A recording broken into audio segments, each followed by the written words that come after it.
and welcome. You're watching the 7 o'clock news on CNC3. I'm Ria Rambali. I'm Akash Samar. I am Jassi Maruk with sport. And I'm Sigoni Mohammed with your weather. Let's tell you what's making the news tonight.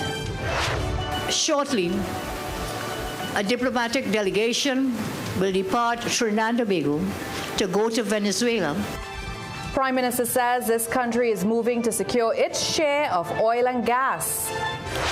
Dr. Ralph Gonzalez adds new dimension to Caricom dispute, saying it was Minister Sobers who declined Nevis meeting. Close relative of businessman Stephen Gani Jr. in police custody for his killing, Homeland Security Minister expresses shock. Ahead in sport, Liam Carrington lands 3 gold medals and Team TTO gets 16 overall on the final night in the pool at the Carifta Aquatics Championship. That familiar rain anytime pattern continues across the islands. Just how much will that affect your outdoor plans tomorrow? I'll tell you more in the forecast. In some news just coming to hand, we understand that a 7-year-old girl died in Tobago after a horrifying jet ski incident on Pigeon Point. As a result, the beach is officially closed. Now, we are still awaiting details. However, Health Secretary Dr. Faith Brebner confirmed that an incident did take place and that Tourism Secretary Zarisha Hackett was heading to the scene. We were told the incident took place just before 5 p.m. It is unclear how the jet ski came into contact with the child. However, we do understand the child was pulled from the water and lifeguards proceeded to perform CPR. Eyewitnesses recalled seeing the little girl's face swelling and observed her bleeding from the eyes, nose and mouth. Her teeth appeared to be missing and broken. The girl was rushed to hospital for urgent treatment where she later died. She is believed to be from Trinidad. Bystanders told CNC3 News the incident left them in shock as they remained curious over her condition. Well, it's supposed to be a safe space. They had they have barriers, and so now they just ski break. They broke the barrier and came in. I mean, I don't know what to say. The risk people will be taking. Now, we understand the jet ski rider has not been taken into police custody. However, our Tobago correspondent, Stefan Nicholas, who is on the scene, will provide an update as the matter develops. In August of 2023, a young man, Matthias Jerry, drowned following a jet ski incident at Pigeon Point. Prime Minister Kamala Persad-Bissessar says a government delegation will soon travel to Venezuela to secure Trinidad and Tobago's share of cross-border oil and gas resources. At a fire tender handover ceremony in Penal today, the Prime Minister said her administration has been working closely with the United States and other governments to safeguard the country's energy future. Her announcement comes amid long-standing negotiations with Venezuela and past tensions involving former President Nicolas Maduro that once slowed progress on shared energy fields. The Prime Minister noted that the National Gas Company already has ownership stakes in some of those fields, and the delegation's mission will be to secure NGC's assets. Shortly, a diplomatic delegation will depart Trinidad and Tobago to go to Venezuela to ensure we get our just share of the oil and gas that we partly own through the NGC. Though the Prime Minister didn't share much details about the trip, former Energy Minister Caroline C. Persad-Bechan welcomed the news, saying the delegation should ensure the protection of NGC's investment in Dragon Gas. NGC holds a 30-year license with Shell to develop and operate the Dragon Gas field located within Venezuelan waters. Additionally, recently, NGC partnered with BP to secure a 20-year operating license for the Coquina portion of the cross-border Mannequin Coquina field. The Prime Minister of Antigua and Barbuda says he is staying away from the controversy between Caricom and Trinidad and Tobago, despite being drawn into it by Foreign and Caricom Affairs Minister Sean Sobers. Just yesterday, Foreign and Caricom Affairs Minister Sean Sobers said Antigua and Barbuda's Prime Minister Gaston Brown had also left the conference early and appointed a representative to head the delegation. Sobers claimed that country's rep was also barred from going to Nevis. CNC3 News reached out to PM Brown to corroborate that. However, PM Brown said he's staying above the fray to avoid pouring any fuel that can inflame differences within Caricom. Meanwhile, Guyana's President, Dr. Irfan Ali, who was at the retreat in Nevis, told Guyana's media that he supports the reappointment of Dr. Carla Barnett and defended the process, saying everything was done by the books. A bombshell claim from former Prime Minister of St. Vincent and the Grenadines, Dr. Ralph Gonsalves, who alleges this country's Foreign Affairs Minister Sean Sobers declined the invitation to Nevis due to seasickness. Now, his claim contradicts the minister's assertion that Trinidad and Tobago was intentionally barred from the retreat and excluded from the Caricom Secretary General election. Gonsalves made the revelation on a radio station in his home country, citing sources with knowledge of the conference and TNT's conduct. Dr. Ralph Gonsalves would not have been present at the last Caricom meeting, but the former St. Vincent and the Grenadines Prime Minister says he still has his contacts on the ground. Sources which are 100% reliable. And while Foreign and Caricom Affairs Minister Sean Sobers claims that he was deliberately disinvited from the retreat in Nevis, where Dr. Carla Barnett was reappointed as Caricom Secretary General. Let me say omission by the government of Trinidad and Tobago. Dr. Gonsalves says he has it on good authority that it was Minister Sobers who turned down the invitation to the retreat. From more than one reliable source, I was informed that Kamala said that she was not going to Nevis. She's sending Sobers, her foreign minister. And Sobers said that he can't go to Nevis because he does get seasick. And you have to take a boat. It's 5 minutes between St. Kitts and Nevis. Therefore, he says it was Minister Sobers who absented himself. If you absent yourself, the Prime Minister says she ain't coming. The Minister says he does get seasick. Well, send somebody else. Dr. Gonsalves says, according to the revised Treaty of Chagaramas, the process to reappoint Dr. Barnett was totally by the book. Citing Article 28, he says, conference decisions must be approved by all members and are binding, but abstentions do not invalidate decisions once 3/4 of members vote in favor. Members who abstain or do not vote are counted as abstentions. Now, the former Prime Minister also says while Trinidad and Tobago contributes the most money to Caricom's budget, it also benefits the most. So if this country decides to pull out, they would not get preferential access to the market. They'll have to pay the additional duties which are put on, 15%. Dr. Gonsalves was also very critical of Prasad Bissasa's conduct at Caricom, calling her opening speech, "It is a bad speech. Bad speech in many, many material particulars." And also claimed that Prasad Bissasa only attended one meeting during the conference. It's the one with Caricom and Rubio had a meeting. And she didn't grace any other meetings. His advice to Kamala Prasad Bissasa is to let this one go. This is not an issue on which you should be, should be a defining issue between you and Caricom. Efforts to get a response from Minister Sobers have so far been unsuccessful. International relations expert Mwali Henry is warning that while government's push to challenge the reappointment of Dr. Carla Barnett at Caricom is valid, the response must be managed. Henry says Prime Minister Kamala Prasad Bissasa is justified in raising questions about transparency, especially amid reports that TNT was left out of the decision-making process. Henry is, however, cautioning against escalating the dispute, particularly any move to cut funding to Caricom. A day after the Prime Minister said she would pursue the matter, Minister Sean Sobers labeled the lack of response from Caricom as troubling. The off-ramp for Trinidad and Tobago cannot be threatening funding, as the Prime Minister is indicating. Hey, Trinidad and Tobago contributes up to 22%.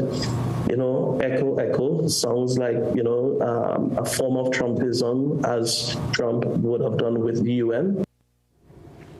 Henry is urging a diplomatic path forward, one that focuses on reforming and modernizing Caricom's systems. greater attention to what would be the logical outcome. Is it that Trinidad and Tobago has some form of unofficial veto power? The Prime Minister, Kamla Persad-Bissessar, would have definitely and correctly would have indicated that the modernization of Caricom is required and the decision-making process should be much more transparent. Henry was speaking on CNC3's Morning Brew program. Government has signaled it will request a meeting of the Community Council as it continues to press for answers on the process behind Dr. Barnett's reappointment. Well, that takes us to our People Say segment. Today we asked, should Caricom explain why TNT was excluded from the meeting in which Dr. Carla Barnett was reappointed Secretary General?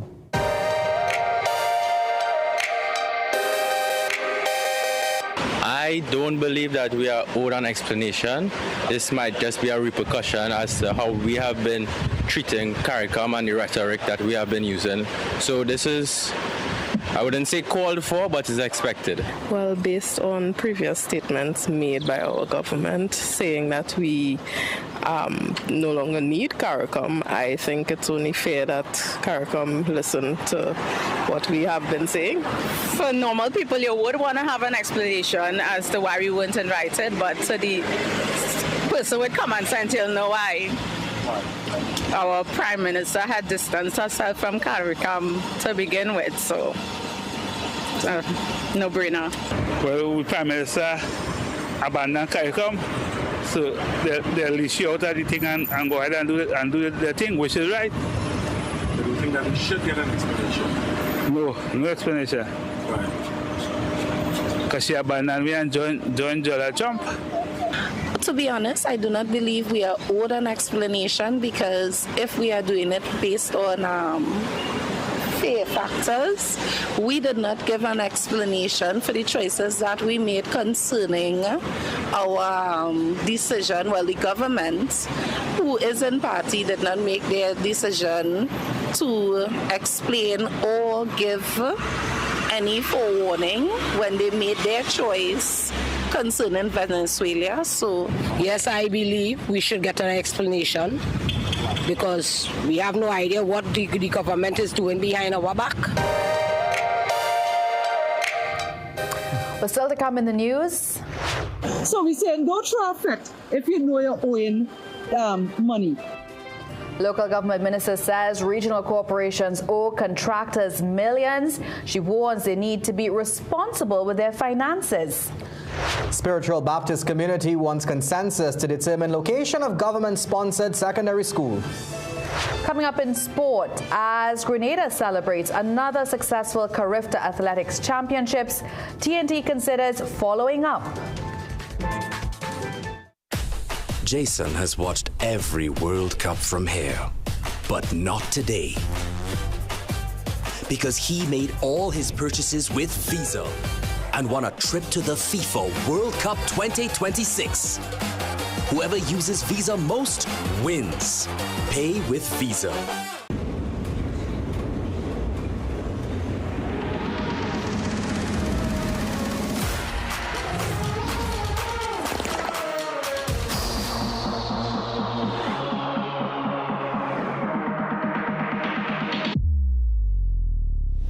Can you do this?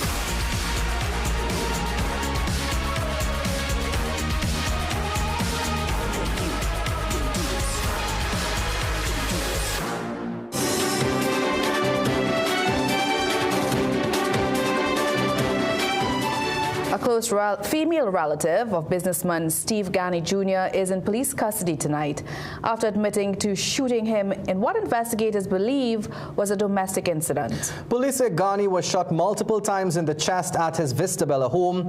The woman told officers she acted in self-defense while protecting her two young daughters, whom Ghani allegedly threatened to kill. She handed over her licensed firearm used in the shooting. Her attorney Prakash Ramada has declined comment, but Homeland Security Minister Roger Alexander, who knew Ghani personally, expressed shock and sadness. He revealed that just days before the killing, they spent time together at a rifle range. A friend of mine, very sad though. Circumstances, still catchy somewhat, but I guess, the investigators will unearth exactly what took place there. Alexander said Ghani never spoke of personal issues but used the tragedy to highlight what he called a worrying rise in domestic-related violence. Listen, we try to keep family personal, you know what I mean? And I respect him for that. Had I known, probably I would have tried to tell him otherwise, but I did not. It's not the first time tragedy struck the Ghani family. Last December, Ghani Jr.'s stepmother was shot and killed outside the San Fernando General Hospital after visiting her ailing husband, Steve Ghani Sr. Her son, Matthew, survived the attack, and her murder remains unsolved. Police are calling on anyone with information on both killings to contact Crime Stoppers at 800 TIPS. Well, following several instances of violence where children were killed, wounded, or narrowly escaped death, community activist Mtima Solwazi is lamenting the reckless nature of criminals. Speaking with CNC3 News, Solwazi, who is also the general manager of the Roots Foundation, reflected on several reports where children were in the line of fire. Solwazi said unlike their predecessors who observed an informal code, criminals today are less inclined to show restraint, even if there are women and children nearby. There were actual laws on the streets where you would not violate women, children, the elderly, right? And over the years, that has been eroding. Solwazi suggested that such a disregard for human life is an example that there is minimal control over criminals who could strike without warning. Police in the Eastern Division are investigating the killing of a man in Vega de Oropouche. Around 8:30 last night, a villager walking along Tractor Road off the Tocomin Road stumbled upon a body with a gunshot wound to the head. He alerted the Sangre Grande police station. Officers found the victim, later identified as 29-year-old Deshaun Henry of Matura. He was pronounced dead at the scene. Investigators say Henry was shot once in the head. And a woman attempting to travel to St. Kitts was arrested at the Piarco International Airport on Monday for possession of cocaine and a large sum of cash. In a release, the TTPS said an estate constable noticed irregularities during a routine security scan of a passenger, said to be a Trinidadian national from Carenage. A pink balloon was allegedly strapped around the woman's waist containing 17 pellets of cocaine. Further examination led to the seizure of just over $5,000 and 30 TT dollars. The woman has been arrested and investigations are ongoing. Well, Trinidad and Tobago's economy is expected to rebound in 2027 as the World Bank is forecasting a turnaround in its real GDP. Meanwhile, after a 10-month delay, the Fair Trading Commission is back in operation with a new board and a single chairman now overseeing both key regulators. Andrea Perez-Sobers has more in tonight's Business Watch.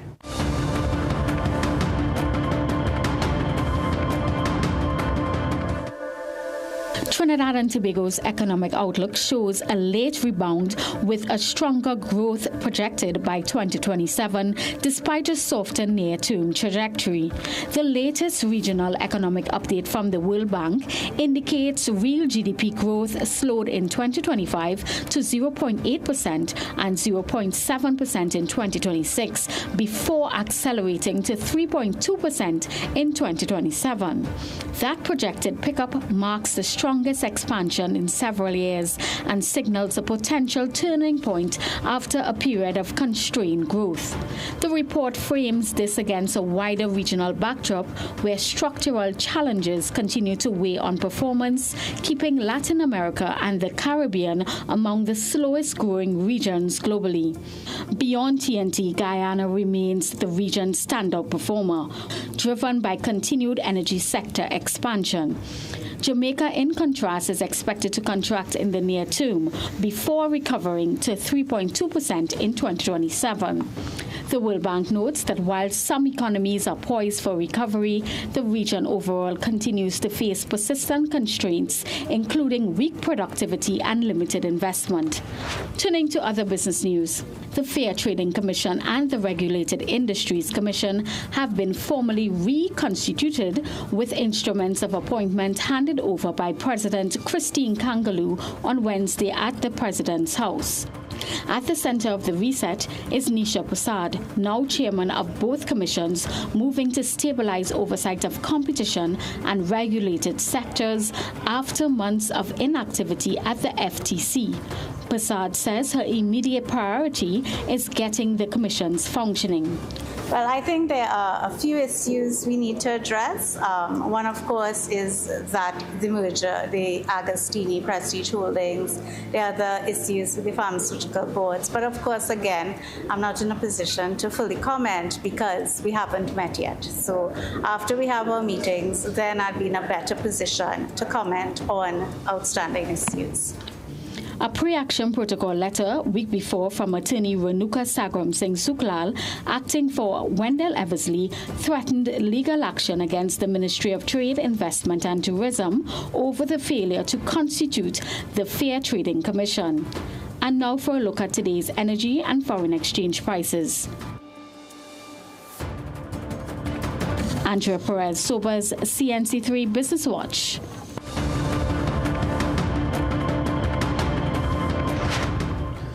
It's been 1 week since Prime Minister Kamala Persad-Bissessar announced plans to construct a secondary school for members of the spiritual Baptist community. While many within the faith have welcomed the promise, there are growing calls for a consensus to help determine where the school should be located.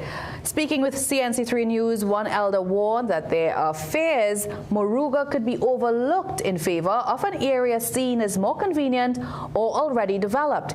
During her previous tenure, land was granted for the St. Barbara's Spiritual Shelter Baptist Primary School and ECCE Center in Maloney Gardens. But Elder Altia Moody Nicholas is tonight insisting that the community of Moruga in South Trinidad should not be ignored.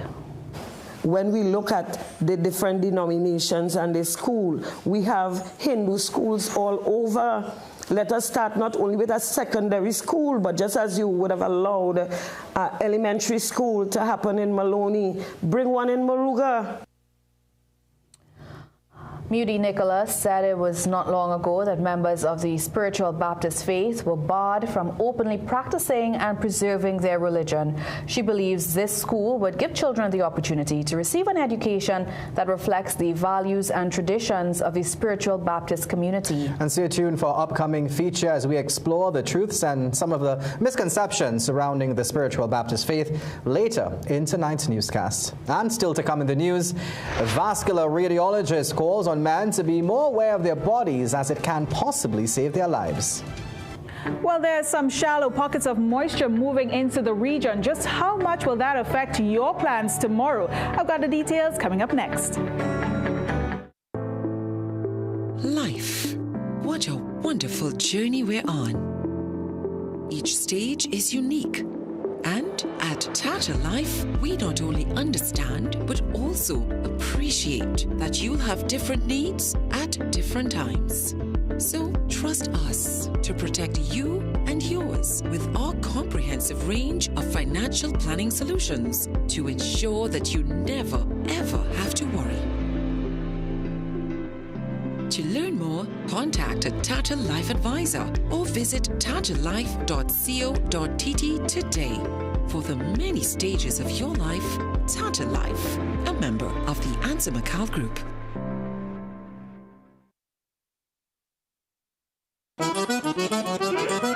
Broken! Ever since I started wearing hands-free Glide Step Skechers Sleep-ins, my other shoes are useless. With Skechers Sleep-ins, I just step in and they're on. Try Skechers Sleep-ins. Jason has watched every World Cup from here, but not today. Because he made all his purchases with Visa and won a trip to the FIFA World Cup 2026. Whoever uses Visa most wins. Pay with Visa. Hey, man. Where are you? Okay. He said 5 minutes. Anyone want dessert? Maybe he's stuck at the office? Surprise! Not yet, Carl. Bro, I'm literally at the altar right now. Relax. I'm almost there. We're like the friend who isn't always late. You have the rings. CG United. Good like that.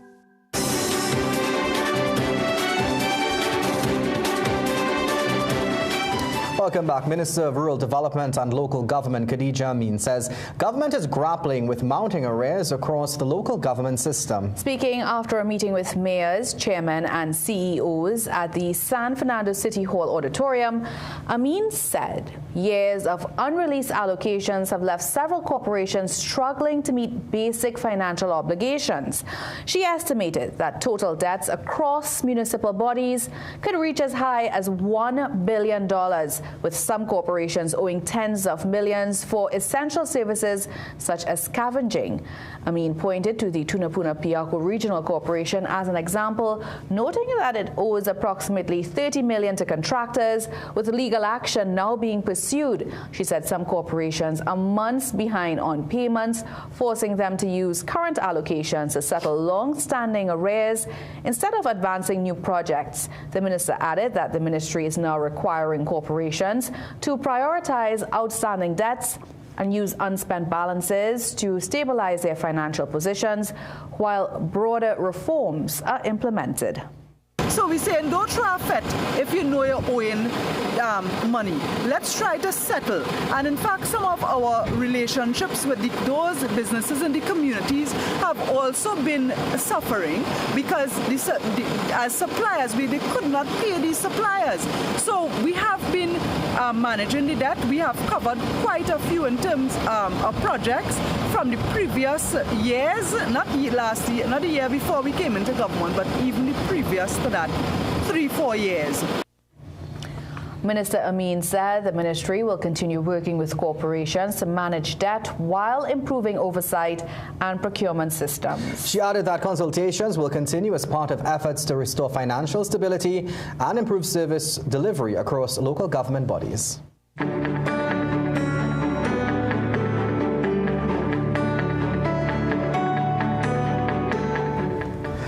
Sigoni Mohammed is here with us. Sigoni, I am really enjoying this rainfall. I know all good things come to an end. How long is it here with us? Maybe for not tonight. At least not if you're in Trinidad. Let's take a look at that forecast, because right now what we're seeing is that today was warm, and into this evening temperatures are going to be dropping. How low do we get? Well, considering that we have really fair conditions out there, this evening we'll see a low of 23 degrees Celsius if you're in Trinidad. Tobago comes in at 24 degrees, but take note, we are seeing some patchy clouds and quick passing showers moving in the forecast for those of you in Tobago.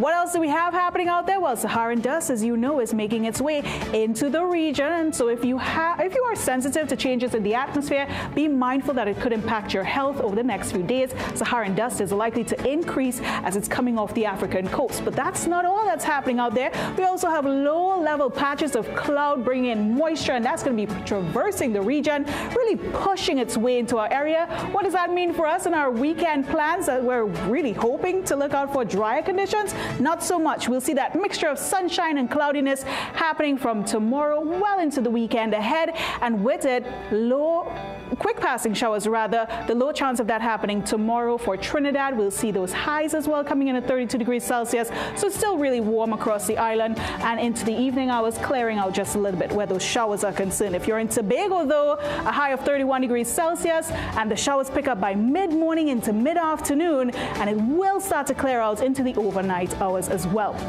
If you're heading offshore now, conditions are still occasionally choppy for those of you within sheltered areas. Waves there will be coming in at 1.5 meters, elsewhere about 2 meters in height, and you'll get those winds from a northeast to southeasterly direction. Not too bad, coming in at 15 to 20 knots. If you have a small craft, be advised that you still have to exercise a little bit of caution as you venture offshore. And here's a look at your high and low tides across your screen right now. So just to recap really quickly, we have some mixed skies into tomorrow's forecast, taking us into the weekend. Saharan dust haze is still very much present, and if you're heading offshore, seas are moderate right now, Ria, but it's going to be building, especially as the winds begin to pick up. You know, that Sahara satellite image is so ominous when you see the red just coming across. Yeah, scary. Yeah. Never look forward to it, but I'll be onshore, guys, never offshore. All right, thank you so much, Sigoni. Let's tell you what's still to come in the news.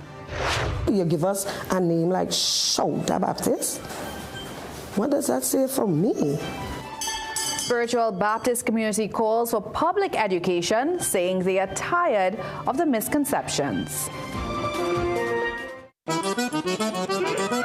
Broken! Ever Ever since I started wearing hands-free glide step Skechers sleep-ins, my other shoes are useless. With Skechers sleep-ins, I just step in and they're on. Try Skechers sleep-ins. Jason has watched every World Cup from here, but not today. Because he made all his purchases with Visa and won a trip to the FIFA World Cup 2026. Whoever uses Visa most wins. Pay with Visa. Get a free pair of polarized sunglasses with the purchase of new Gen S Transitions lenses with anti-reflective coating and frames.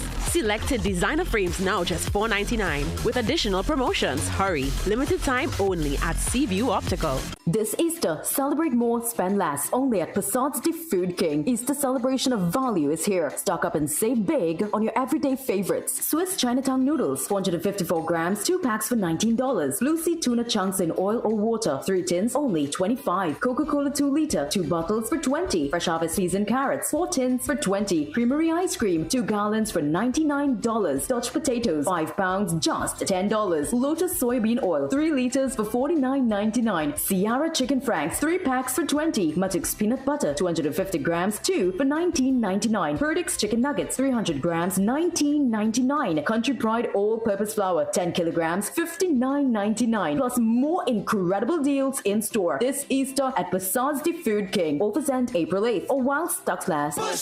Quality value, that's our way. The real Passat's, we're here to stay. The Food King Passat's.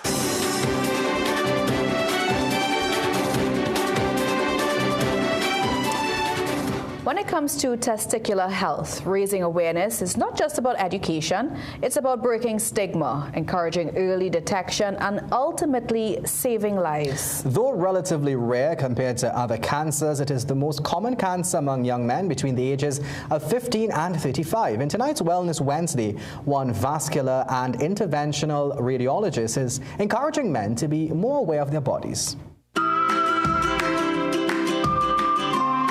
Wellness Wednesday, brought to you by BioStrand. Get what you need naturally.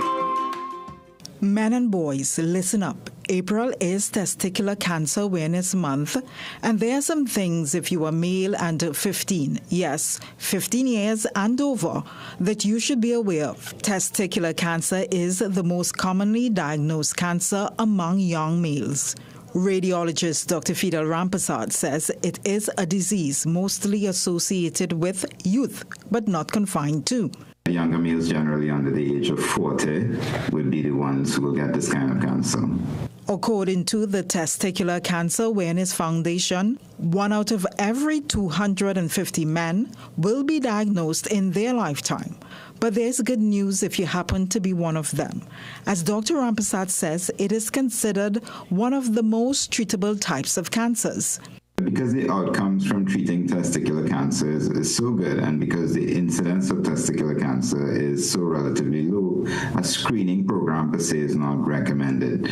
But self-awareness is important, and anything unusual down there should be checked by a doctor. What is recommended, however, is to be aware of your body, occasionally and frequently examine your testes, see if you could detect a lump. And though testicular cancer is not among the more common malignant conditions, some young men will need to be more keenly observant.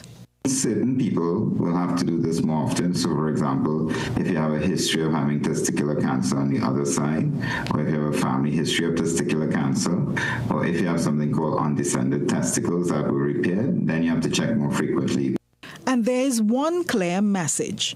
Don't let your fears get in the way of your health. When in doubt, check it out. They should not have any stigma or be fearful of going to their doctor or be ashamed to go to their doctor with these symptoms. So, because if they are sent for the appropriate investigation, and most commonly it's an ultrasound test, then they can pick up their cancer early, if that is the case, and then get treated early. Janelle Bernard, CNC3 News. Wellness Wednesday, brought to you by BioStrand. Get what you need naturally. When in doubt, check it out. Good advice there. All right, it's time for sport. TNT's future golfers are heating up at the Junior Open. Jassie's here now with all the details. Yeah, the competition actually continued today after teeing off on Tuesday, and things are tight in all three categories. We'll bring the latest update after the break. And Jamaica's Shanoya Douglas cups the Austin Seeley Award. We recap her Carifta Games highlights. Stick around. Sport will be right back. Your immune system is your first line of defense. Discover BioStrath Immune Health. BioStrath Immune Health is enriched with zinc, ensuring that your body stays resilient. BioStrath Immune Health. Get what you need naturally. Things don't always go as expected. Be ready with Trinry for auto, home, business and group life. Call us at 800-TRIN or visit trinry.com today. Huge insurance premium. Pay your premiums bit by bit with FlexiPay from Trinry. For more manageable auto, home and commercial insurance payments, call us at 800-TRIN or visit trinry.com today. Trinry. Premier insurance coverage for less. Recession have you down? Don't lose hope. Head on down to Tire Clinic for the recession deals. That should big savings with our road hazard warranty on Dunlop, Tommy and Falcon tires.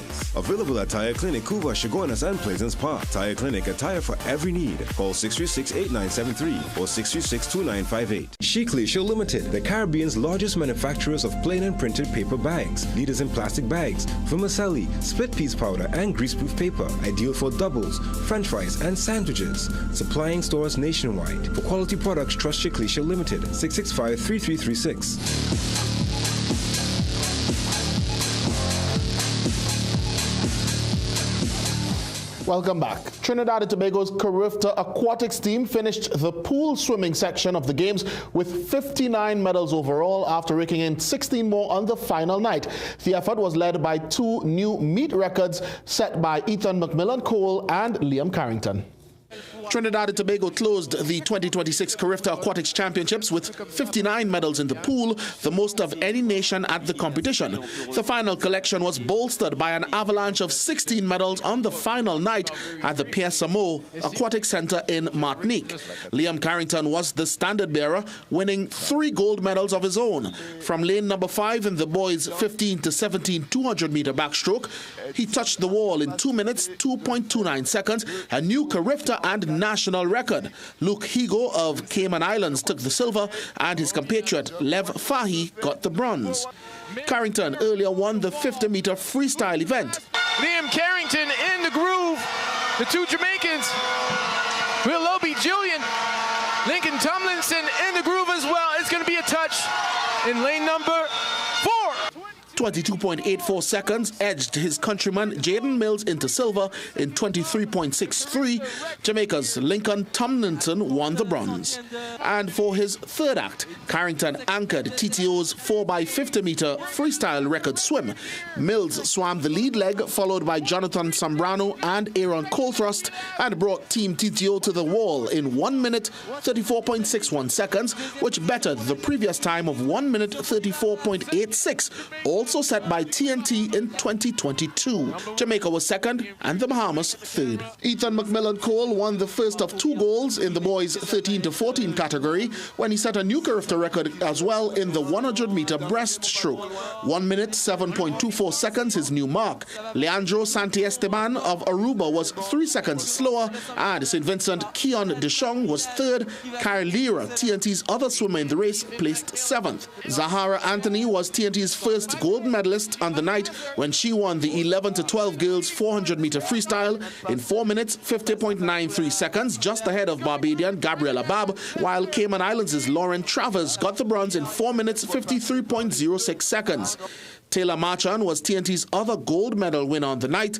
TNT won 6 silver medals, including 1 for Zahara Anthony and 1 in the 13 to 14 boys 200-meter freestyle relay. And among the 6 bronze medals counted were 2 in the 11 to 12 200-meter freestyle relays, 1 each for the boys and the girls. Well, TNT's 59 medals was the best of all nations. However, we finished third on the medal standings, or the count rather, due to less gold medals won than Jamaica and the Bahamas. Grenada is still basking in the afterglow of another successful Carifta Games. From the country's Prime Minister to its media team and track officials, the Games took a great effort from all involved. Grenadian Prime Minister Dickon Mitchell was present on all 3 days of this year's Carifta Games and underlined the importance of Grenada hosting the Games twice in the last 3 years and 4 times in its 53-year history. The athletes have been very impressive. We've had some wonderful performances, and so it's an investment in young people. And the Caribbean, I think, per capita probably has some of the greatest track and field talent in the world. So we have to make sure that we provide them the opportunities and the avenue for showing their talent. So I'm very happy and pleased with the event thus far. Sherry Ann Noel, a member of LOC Grenada 2026 with responsibility for media, says the long, hard and tedious preparation is worth showcasing Grenada as a sporting destination. It is extremely important because it involves sports tourism. It gives you an opportunity to come and see the island. It just gives us the opportunity to say, hey, maybe something may happen in Trinidad and they may want to have a stadium to use, link up with the Grenada Sports Ministry. And so, it augurs well because apart from Carifta, we do have a lot of athletes that come from North America, and so during the winter time and train here, so it works well for us. These games are virtually impossible without the hundreds of volunteers who were virtually the heartbeat of proceedings at the Karani James Stadium this weekend. TNT athletics legend John Andalcio, one of the region's highest ranked referees and a world athletics lecturer, was also impressed by Grenada's human resource in St. George's. We come into the country and we help to make sure that the standard is of world athletics standard of officiating and make sure that the rules are followed and everything. This weekend has gone excellently because the standard of officiating in Grenada is very high. The local referees should be really certified World Athletics referees because of their high standard and their very professional work. There's no official bid for the 2027 event. However, both St. Kitts and Nevis and Trinidad and Tobago are said to be among the interested. Speaking at the 2026 team's return, the Sport Minister says government will give it some consideration. I wish to indicate that I will be looking into the possibility of Trinidad and Tobago hosting the future edition of the Carifta Games, and I intend to meet with the NTRA President, Mr. Siret, to discuss this matter further and to explore what would be required to make this vision a reality. Jovan Ravello, CNC3 Sport. All right, some cricket news now. Trinidad and Tobago Cricket Board President Azim Basarat wants a return to use for the Guaracara Park in Marabella. He called on the government to return the former first-class and cultural venue to its former glory. Guaracara Park last hosted a top-level cricket match in 2013.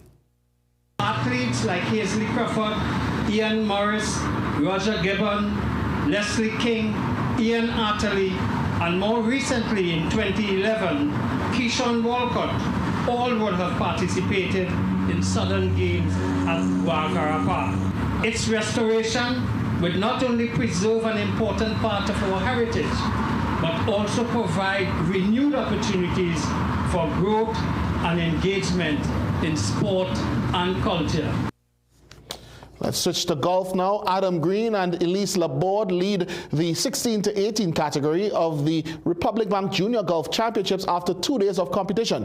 Green shot 80 on day 1 and 84 on day 2 for a 2-day aggregate score of 164. Kevin Rampersad is second with 189 and Darian Boyce is third. Laborde, meanwhile, has grossed 179 after 2 days to lead the 2-person category. The 25th competition teed off at the Millennium Lakes Golf Club in Trinity on Tuesday, with dozens of young players eager to demonstrate their abilities in the 16 to 18, 14 to 15 and 11 to 13 age categories. Before tee-off, TNT Golf Association Vice President Wayne Batiste reinforced the value of the tournament. We continue to have this event mainly for development of our young players, international duty and also international duty. We have presently a few top players coming out of the Republic Bank who are now attending school abroad. So yes, Republic Bank has done a lot for development of golf. In the 14 to 15 age group, Ethan Collier leads the way with a two-day aggregate score of 155, just 2 strokes ahead of James Ross. Among the girls, it's Haley Lane leading the way with a healthy 12-stroke lead over Kalan Francis. Competition continues on Thursday. Well, featured in tonight's international, or rather regional roundup, some CWI Rising Stars under 15 cricket action, and of course, news from the Carifta Games as Shanoya Douglas makes history.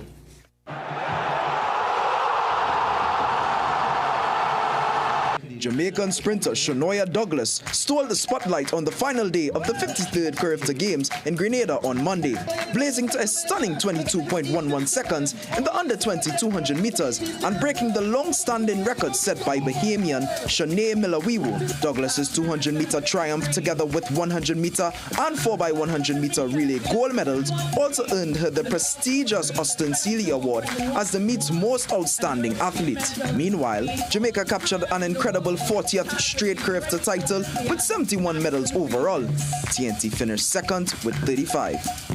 In cricket, Windward Islands, Jamaica, and Guyana all recorded impressive wins on the final day of the CWI Rising Stars Under 15 Championship on Monday. At the Coolidge Cricket Ground in Antigua, Windward Islands edged Leeward Islands in their 5th and final match by 2 wickets in a tense encounter. Leewards were bowled out for 137, with Nian Davis taking 3 for 19, before Windwards responded with 140 for 8, led by Nicken Justin's 30 to seal the win and the 5-match series. In Jamaica, the hosts dominated Trinidad and Tobago, bowling them out for just 74, with Hugh Turner starring with 5 for 19. Jamaica then chased 75 for 5 to seal a comfortable victory, but overall, it was TNT who secured the series. And Guyana defeated visitors Barbados by 36 runs in a shortened 20-over match. Guyana posted 115 for 7 before restricting Barbados to 79 for 9, with an Amar Sicharan spell of 4 for 5. Guyana would then go on to win the series.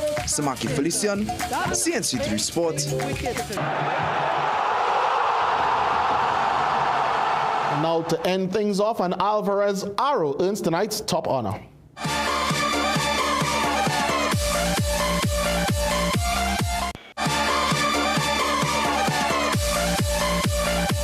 Fantastic goal indeed, Julian Alvarez. Not quite the Japanese, Ria, but close enough. Close enough. Thank you so much, Jassy. Let's take a break. We'll be right back. Struggling with picky eating, or unexplained loss of appetite, or tired of trying to gain weight with no results? Apetamin is here to help. This powerful appetite stimulant encourages healthier eating, supports weight gain, and improves BMI, perfect for both adults and children. Only Apetamin contains lysine, an essential amino acid that boosts appetite, builds muscle, supports growth, and aids calcium absorption. Take control of your appetite and reach your weight gain goals with Apetamin. Available at pharmacies nationwide. Plumbing problems? Don't guess. Call Plumbing Solutions at 628-4646. Proud to be serving Trinidad and Tobago for over 20 years. We do it all. Maintenance and repairs, new construction, sewer lines, inspection, drain cleaning, leak detection. We are licensed and insured. So call Plumbing Solutions at 628-4646. Internationally, a U.S. judge sentenced the woman dubbed the Ketamine Queen to 15 years in prison for her role in the death of actor Matthew Perry. Prosecutors say Jasveen Zanga ran a high-volume drug operation out of her Los Angeles home, targeting wealthy, high-profile clients. Perry was found dead in his hot tub in 2023, with the medical examiner ruling the cause as the acute effects of ketamine and drowning. Zanga has pleaded guilty to multiple federal charges, including providing the drug that led to his death. Let's take another short break. We'll be right back. Dress like you mean business. At The Working Woman, we bring you stylish, professional looks made for the modern woman. From casual to formal workwear, we've got your professional wardrobe covered.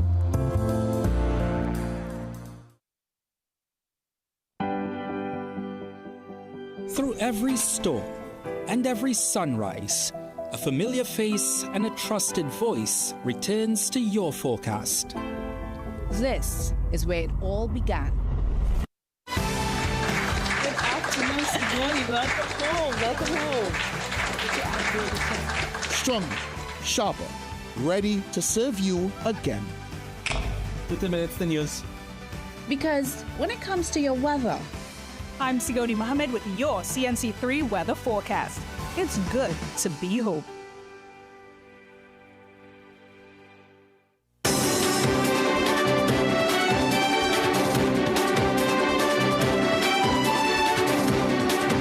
Tonight, this country's fire officers are celebrating a $69 million investment in their firefighting fleet. The Trinidad and Tobago Fire Service received a major upgrade with 6 new fire tenders handed over today at the Penal Fire Headquarters. Prime Minister Kamala Persad-Bissessar led the ceremony, saying the investment will strengthen response times and save lives after years of equipment shortages. The fleet includes a specialized heavy rescue vehicle designed for hazmat incidents and complex operations. Persad-Bissessar, who was a victim of a house fire back in the 1980s, shared her story and promised to outfit not only the Penal, Princestown, Mayaro and Point Fortin fire stations, but also the stations in Tobago, North and Central Trinidad. Acting Chief Fire Officer Andy Hutchinson says the new equipment will significantly improve operations. The handover comes after years of challenges with communities like Penal calling for better fire coverage. This vehicle is heavier based on the assessment done. So yes, the officers are excited to have it. Yes, it gives us some tools to work with finally. It gives the officers a way to show the public that yes, we care. Yes, we are building in some resilience. Yes, we are able to respond and respond effectively. So yes, the officers are excited to have it. Hutchinson said the new tenders will boost response capacity, especially in high-risk and industrial areas. Well, the Good Friday reenactment of the Passion of Christ in Grand Couva Tabakit is being praised not just for its realism, but for drawing in a growing number of young people each year. At a time when the Catholic Church is working to connect with younger generations, this year's procession from Flanagan Town to Lassatau saw an overwhelming youth turnout. Parish priest Father Simon Peter says participation has been steadily increasing, especially for the early morning journey up Telemac Hill in the Central Range. It's a proud moment for the priest, who believes more people are becoming inspired to follow in the footsteps of Jesus. There's a lot of young people that journey to share the pain of Christ, even though Christ came to take away that suffering. But we're going to Good Friday like this, we just want to experience that life of Christ in a special way. For Jameek Brown, it was his first time taking part in the Grand Couva Tabakit Parish production. The local seminarian portrayed one of these soldiers in the reenactment, describing the experience as powerful. He too noted the strong youth presence, calling it a hopeful sign for the future of the church. I was very, very happy to see so many young people involved. As you know, right now we're struggling to keep our young people in church. So to see so many of them involved in a production like this, it really spoke to me quite a lot and gives me a lot of hope for the church in the future. The procession took place on Good Friday. Well, for decades, the spiritual Baptist faith has been misunderstood, misrepresented, and even outlawed. But even with national recognition on Spiritual Baptist Liberation Day, members say the battle continues because misconceptions still remain. Angelo Jedediah and Neil Romain have more. The ringing of the bell, a sacred sound calling members of the faith to worship, representing triumph and representing liberation. But these are not words that were always synonymous with the Spiritual Baptist faith. It was only in 1951 where the 1917 Shouters Prohibition Ordinance was repealed, allowing the Spiritual Baptists to practice their faith freely. And even with a day to celebrate their liberation, years later, this freedom comes with misinformation and judgment. We in which way we're supposed to reach out. We have a long way to go still. Some places, some places you go for a job and they ask what's your religion and you tell them they what you like if you're alien still. And while you might think the term alien is an exaggeration, to this day, some persons continue to question the faith's absence on many government forms. Now we see upon a paper it mark other. They will not put spiritual Baptist. From 1917 to now, and then 51 we would have had the Act of the Repeal. Come on. And you're doing forms, and we're talking about our legal system. Something could have been done. Both elders also addressed the mislabeling of the faith as Shouter Baptist, a term they say is rooted in years of degradation and negativity. But it is still used by government officers and members of the public.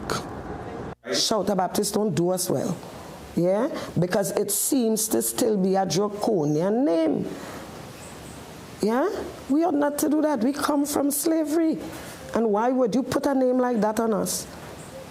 To establish our practices and beliefs, to worship in God, you give us a name like Shouter Baptist? What does that say for me? For this mislabeling and miseducation, members of the faith are pointing their fingers at the education system, adding that it shouldn't just be spiritual Baptist schools teaching the accurate history of the faith and their worship. Because it have the Anglican school, the Catholic school, the Presbyterian school. We would have one school. When you see us manifesting, it is the joy of the Lord. And the joy of the Lord make us express the way we feel. You could tell God how to make you dance. Despite their fight for inclusion and respect, both elders say they wish their parents could have seen the progress the spiritual Baptist faith has made, from being outlawed to having liberation. Because I could remember when they had baptism in Moruga, they still had to hide. The phobia was there for them. When others would have been practicing freely, people in Moruga, they still had the fear. Now we have a whole different thing. The police securing us. The thing changed. The dynamics changed. So I know that my foreparents would have been joyful. Angelo Chetidaya, CNC3 News. It's a lovely religion, and we're happy to learn more about it. Let's take a quick break. Church of God in Jesus Christ, teaching the truth about God's people, God's plans, and the secrets of God, all written within the pages of the Holy Bible, which is the Word of God. Watch The Hidden Truth every Thursday at 5:30 a.m. to 6 a.m. on CNC3.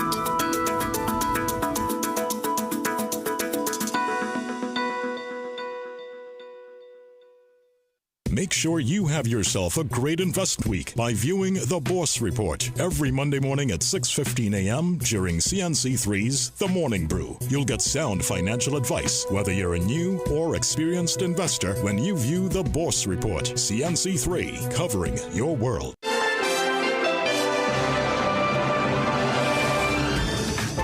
It's time to recap our headlines. Prime Minister says this country is moving to secure its share of oil and gas.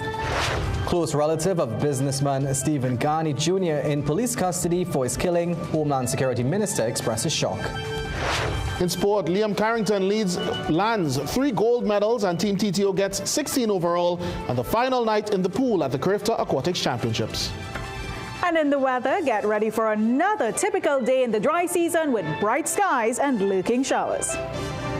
As we leave you, let's remind you to stay connected with us on our social media platforms. There you'll find tonight's stories, the latest updates, and exclusive content. And of course, don't forget to pick up a copy of the Guardian newspaper. We've come to the end of the 7 p.m. news here on CNC3. Thank you so much for watching. I'm Ria Rambly. I'm Akash Samar. I am Jassi Marik. And I'm Sigoni Mohammed. Good night.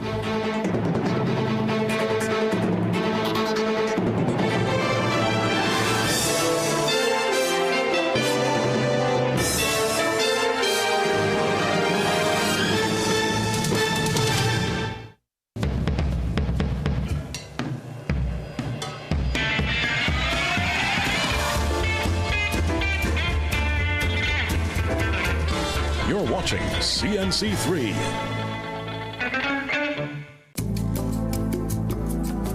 CNC3 wishes to advise that